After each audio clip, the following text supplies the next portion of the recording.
Bonjour, c'est Jack Monk. Alors aujourd'hui on fait une petite vidéo de RDM sur Katia.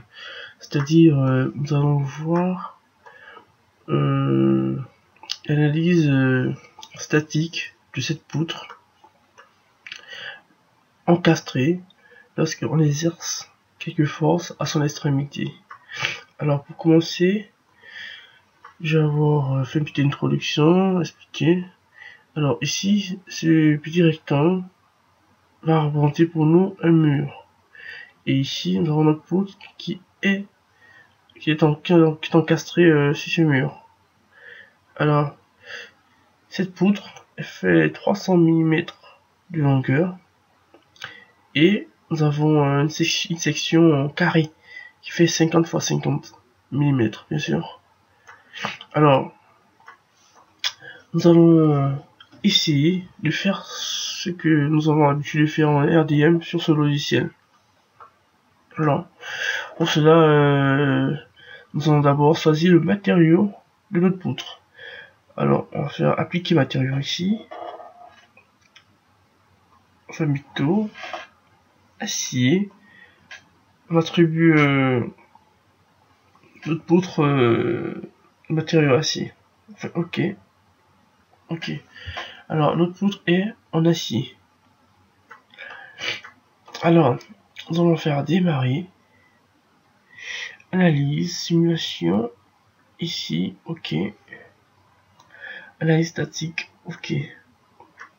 Alors, comme je le disais à l'instant, ce petit rectangle ici fait office de mur. C'est ce mur où notre poutre est encastrée. Alors, bon, pour cela, nous allons indiquer au logiciel que cette partie fait office du mur. Nous allons faire encastrement ici. Voilà. OK. Nous pouvons remarquer que nous avons des symboles d'encastrement sur ce mur. Alors, ça veut bien dire que notre poutre est bien encastrée sur ce mur. Alors, par suite, nous allons mettre des forces tout à l'extrémité de notre poutre. Et après cela, nous allons voir le comportement qu'exerce ces forces de cette poutre par rapport à son encastrement sur ce mur. Alors, nous allons faire force distribuée. Vous allez mettre sur l'extrémité.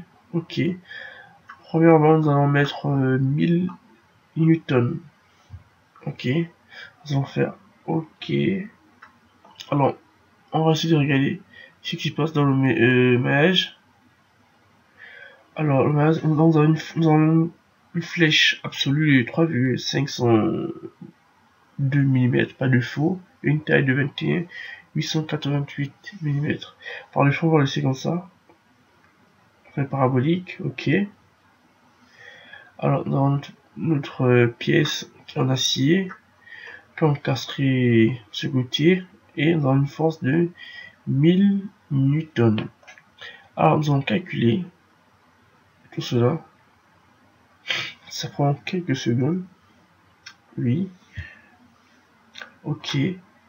Alors, après avoir calculé, on peut regarder maintenant comment se comporte notre poutre. Déformation.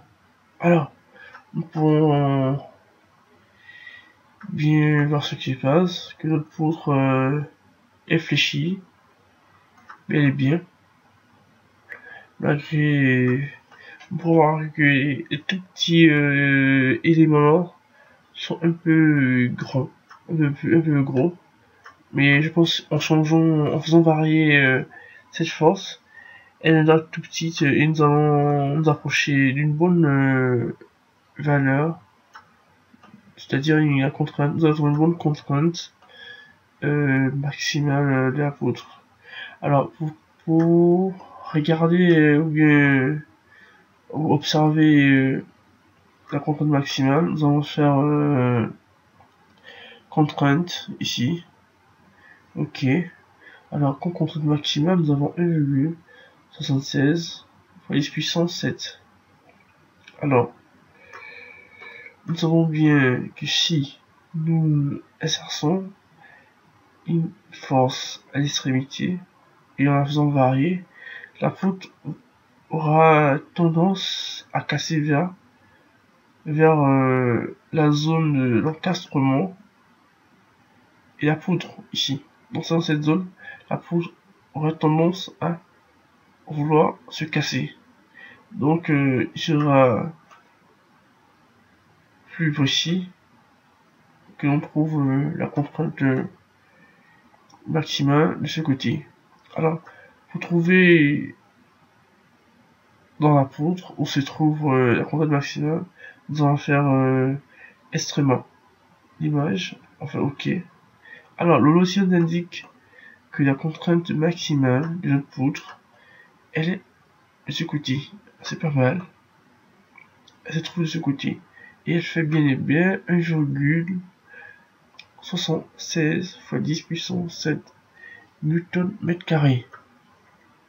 C'est notre contrainte maximale. Alors par suite, nous allons essayer de faire varier la force.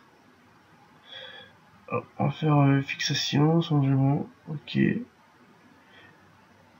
Au lieu de moins 1000 newtons, on va mettre 2000 newtons.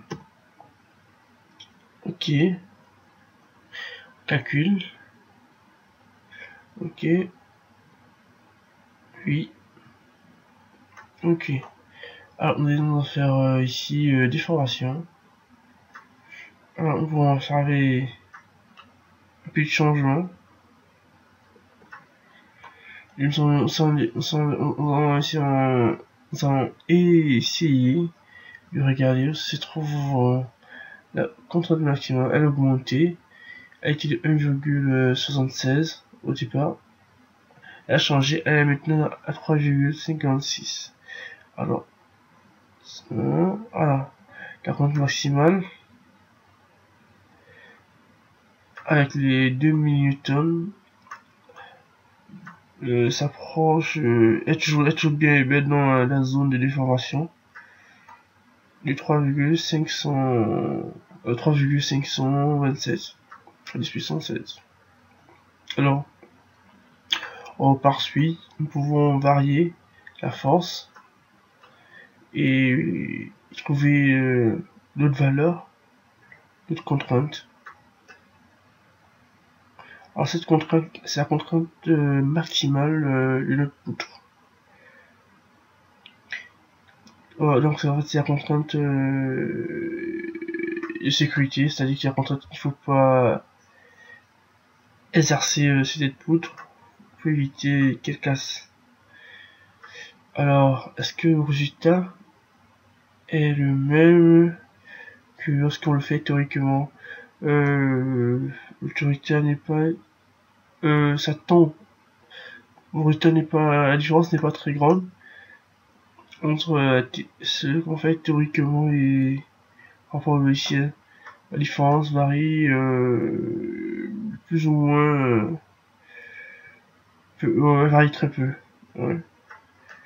Alors, si on fait un bon réglage de notre logiciel, nous trouvons une valeur proche de celle théorique.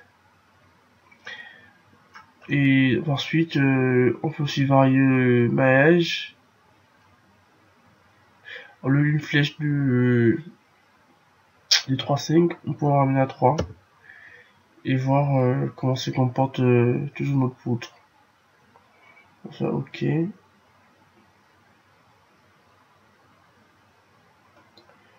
Alors, nous sommes là. Est-ce que la contrainte maximale a changé? Non, pas trop. Nous allons point de vue varier. Donc ici on va mettre à 15 par exemple. Non, à 20. Non, à 18. On va faire OK. Chi. OK.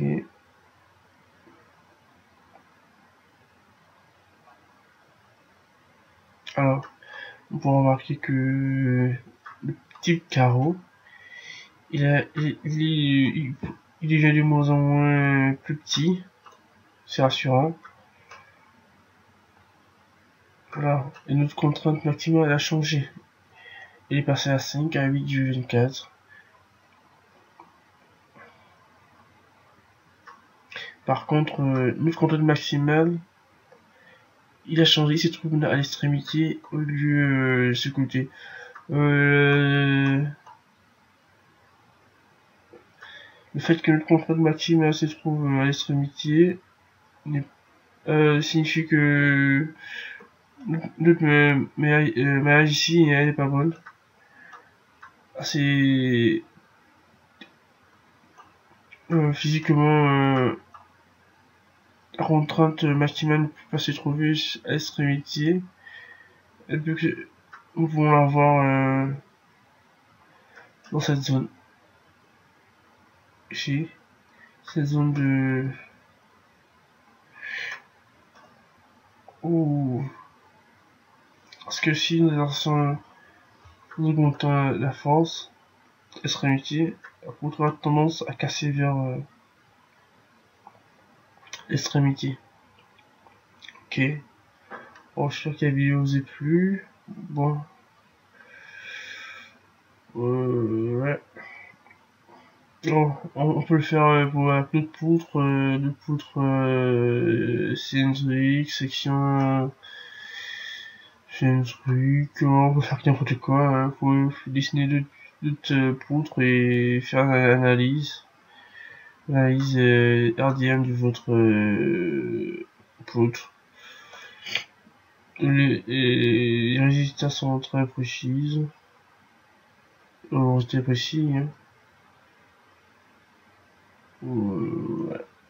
Bon, j'espère que la vidéo vous a plu. Bon, merci.